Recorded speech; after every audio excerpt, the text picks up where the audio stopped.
Okay, let me now barrel you over with a barrel load of winemaking options when it comes to barrels. For different wines, the combination of flavors, aromas, phenols, and tannic structure that are extracted specifically from the barrel are a product of a multitude of manipulations by the winemaker when it comes to the use of wood. Kind of first and foremost, it's all about time. How much time is that wine going to spend in the barrel? More time equals more of something. The length of time the wine spends in the barrel is dependent upon the varietal, that is what grape you're starting with and what grape wine you're starting with, and the finish style of wine that the winemaker is shooting for. There are some general rules to consider though. As I suggested, straight time. The more you let this wine sit in a barrel for a month versus letting it sit in the same barrel for 12 months, more oak attributes are going to be transferred into the wine. That's pretty straightforward. But is it one to one? Is it that if we had this batch of wine and we put some of it into an oak barrel for 1 month and some of it into an oak barrel for 12 months, would we have 12 times the amount of vanillin, 12 times the amount of cedar on the nose, 12 times the amount of whatever? I don't know. I don't think so. It's not really that simplistic of a mathematical formula. There's too many other elements involved. But in general, more time equals more of whatever. The majority of the oak flavors and aromas are imparted within the very first few months that wine comes in contact with it. There's no doubt about that. So you'll often see on labels, spent 3 months in this, then did something else. Because they've gotten about as much as they're going to get out of that barrel in that batch. Again, longer is a little bit more, but there's more right up front. Okay. What else would affect how much oak flavors you get in that same amount of time? Let's just say it's 3 months. There are other factors, and one of them is: are you using old barrels or new barrels? Really? It depends on the age. Actually, yeah, big time. The barrel host with the barrel most is a brand new barrel. Brand new barrels, having been unused, have everything they have to offer 100%. They are what they are, because remember the aging process. We should include fermentation if you ferment in barrel, but we're mostly talking about the aging maturation process when you're storing finished wine in a barrel to add these flavors specifically. When you stick that stuff into a brand new barrel, it starts leaching out all of these things from the wood itself. Okay? If you do that long enough, then you've leached it all out. And you're going to get, we already said, you're going to get the most from any barrel in the first 3 months. And let's say you take the wine out. Then you put another brand new batch of wine in there. Okay, you'll get some stuff out of the second use of a barrel. Okay, then you take that wine out and do something, and it's year 3. We have another batch of fresh wine that comes in. You're going to get a little less. You see where I'm going here? Every time that new wine comes in and it's cleaning out or leaching out all the properties of the wood, there's less for the next batch. Really, a barrel is, for all intents and purposes, played out after 3 uses. 3 to 5, let's say. They're done. And depending on how long you've let the stuff hang out, so maybe I'm saying, use it 3 times. Well, did you use it 3 times for a month each? Or did you use it 3 times for a year each? The general rule applies, but certainly if you've used it for 3 years, it's done. So after 3 to 5 uses of fresh batches coming in, it's a neutral vessel. So you can still use the barrel to hold on to wine. If you don't want it leaking out everywhere, or you just have a batch you need to set somewhere because it's not ready for bottling yet, you can do it, but it's not going to add much else. After 3 uses, they usually pitch barrels. They're gone. They're going somewhere else. And I talked about that in a previous lecture, that, nowadays, used wine barrels are now being, shipped to somewhere else to be used for something else. But at a winery, they're going to use brand new barrels and use them for 3 times, usually max, and then they go on to greener pastures somewhere else. Okay? Now, to retain the desired measure of oak influence in their wines year in and year out, A winery will typically replace anywhere from 5 to 100% of their barrels every year.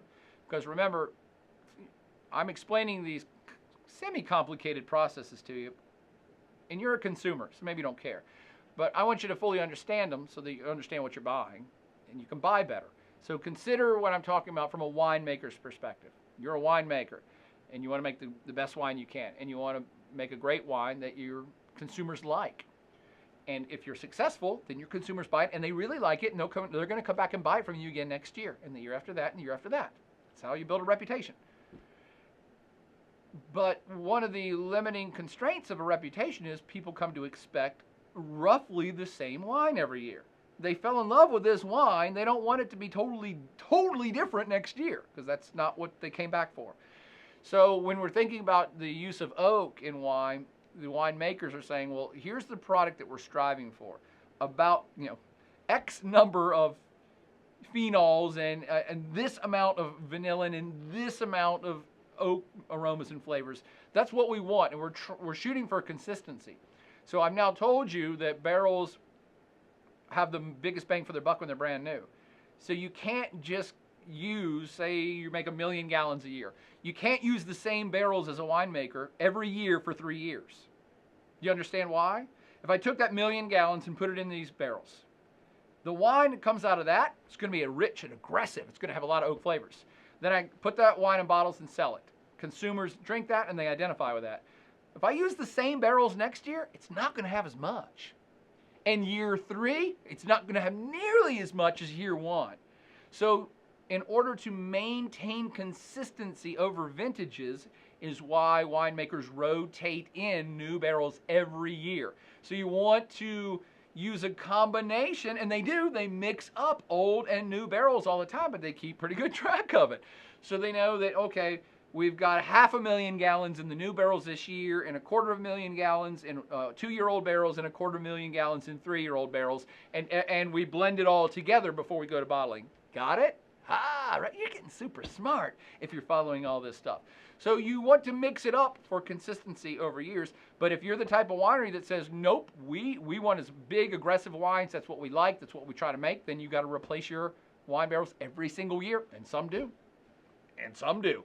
Yep, we used it once. Sell them to somebody else. Some winery down the road can use them for their second, third usage. And we're buying all brand new barrels for next year.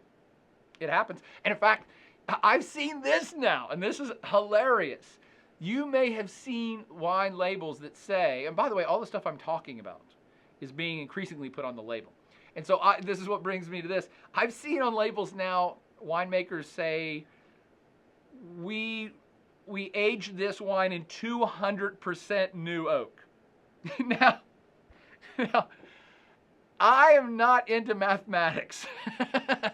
So, but I'm going to stand firm on all of your wine is 100%. So you can't have 200% of your wine.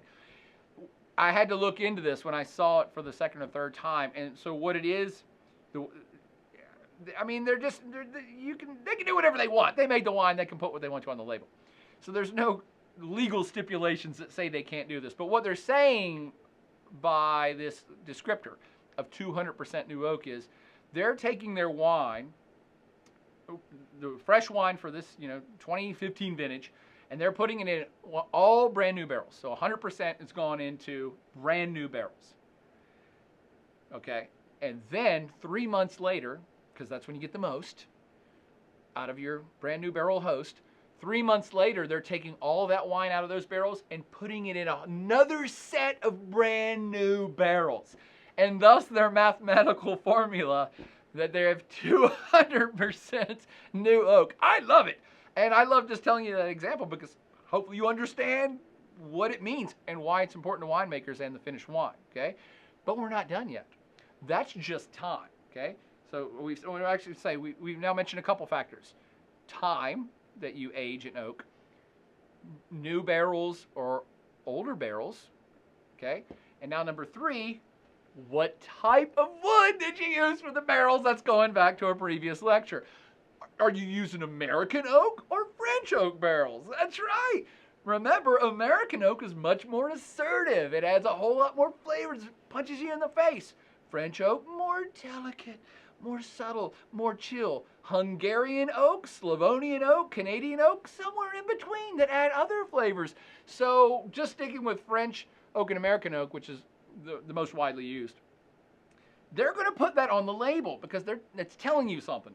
This is 100% American new oak. Whoa, okay, I should expect a little bit more assertive wine. This is 100% French oak. But you know what? They can mix it up a little bit too, and they can do 3 months in American oak and then the next 12 months in French oak.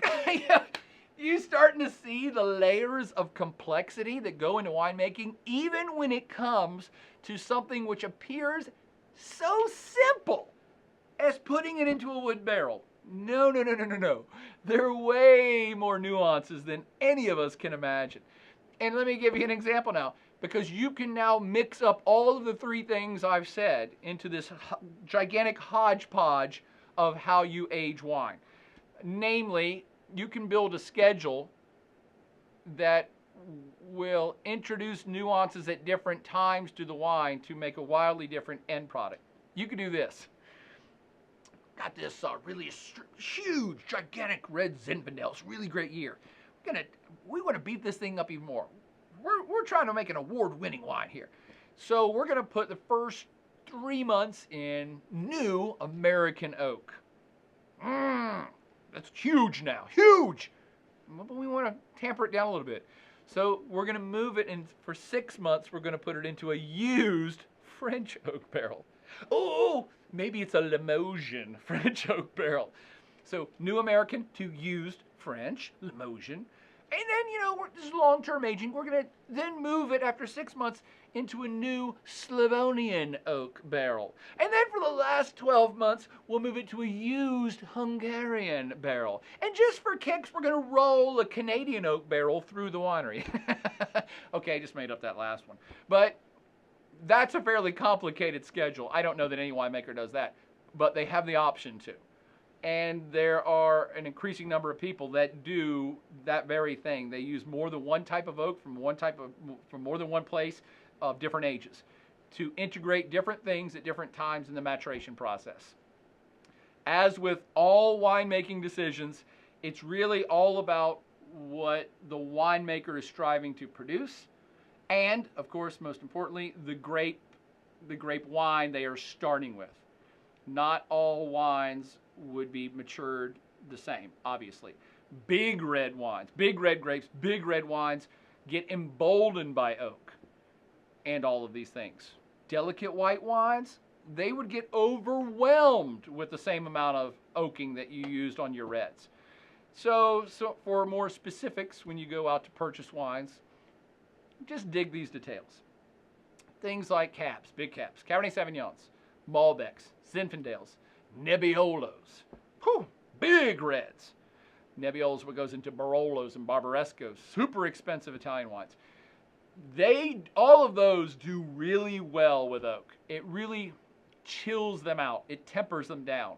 Those are wines that are so big, so tannic, so acidic, so astringent, so something, that drinking them when they're brand new is horrible. And even if you drank them after sitting in stainless steel for 2 years, they wouldn't have changed enough. They wouldn't have been tampered down by the wood, nor by the introduction of oxygen that wood barrels allow for. So big reds, classic big reds, they're going to spend time in oak, and some of them a lot of time in oak. In some parts of Italy and some parts of Spain, they'll actually, they have laws dictating how much time. If you're going to call this, añejo, then it has to have spent 2 years in an oak barrel. There are different classifications depending upon the country. We really don't have too many laws about it here. The winemakers in America would just say age 2 years on the back, but there's no law stipulating different names. But it's big in Europe. So big reds, a lot more time in oak. Light reds, not as much. Some, but not as much. Think about Pinot Noirs. That's a delicate grape. Delicate grape in Burgundy, delicate grape in Oregon. And so it's a lighter colored red, and it's a lighter bodied red. You don't want to have that 2 years in brand new American oak barrels. That would start to become too heavy. way too heavy on the wood elements, wouldn't be as voluptuous and good. The wood would mask out the fruit. So I don't know. I'm making up stuff.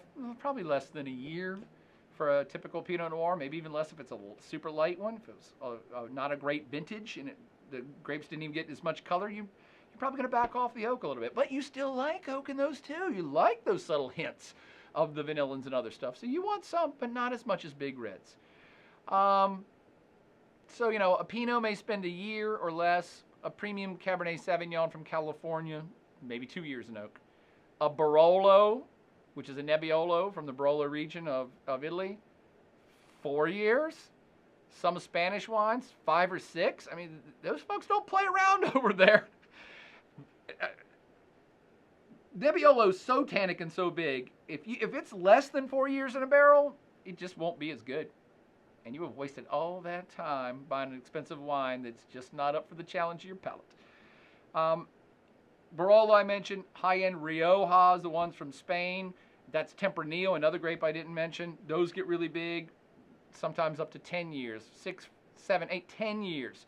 And I've heard of some Tempranillos, Rioja producers that are doing 5 to 10 years in new American oak.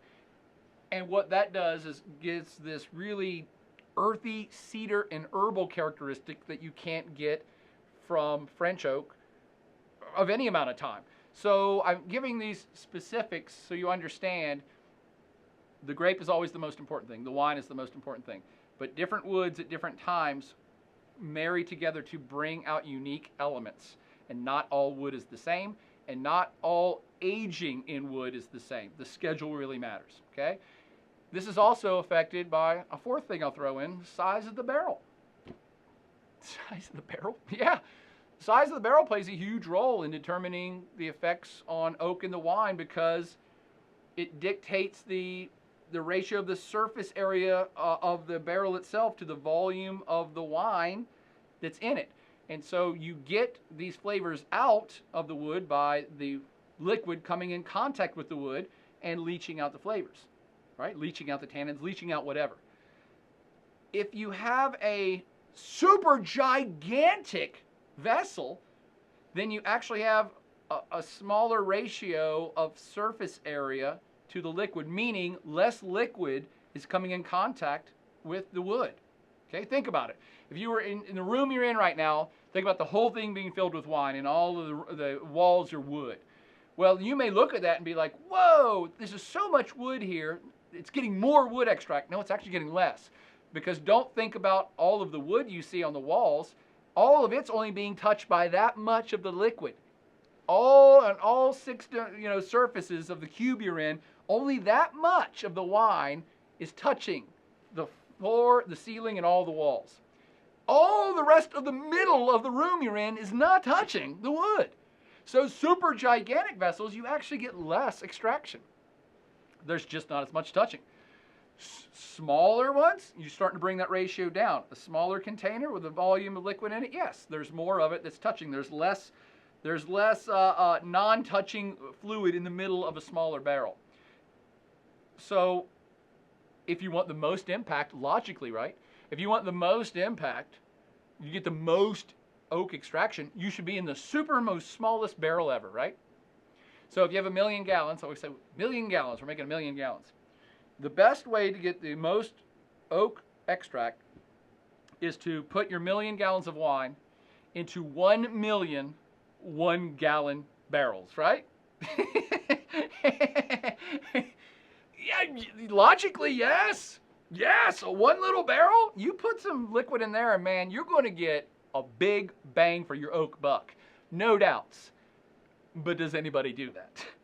No, of course not. Of course not. Barrels are expensive. We've talked about this.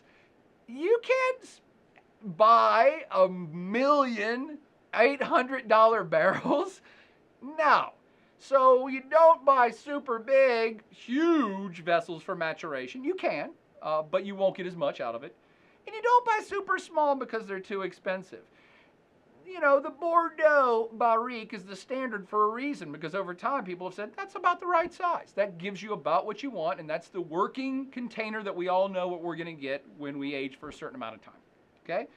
So, but people do like the oak. And we do like the flavors and stuff that goes into the wine. But these oak barrels are expensive, as I pointed out. So you're not going to buy a bunch of small ones. And you might not want to buy any at all. Right? But how are you going to get the flavors in? Oh, barrels are super expensive, and they're getting harder to come by because demand is high, which is why there's an increasing array of barrel options, which is our next topic.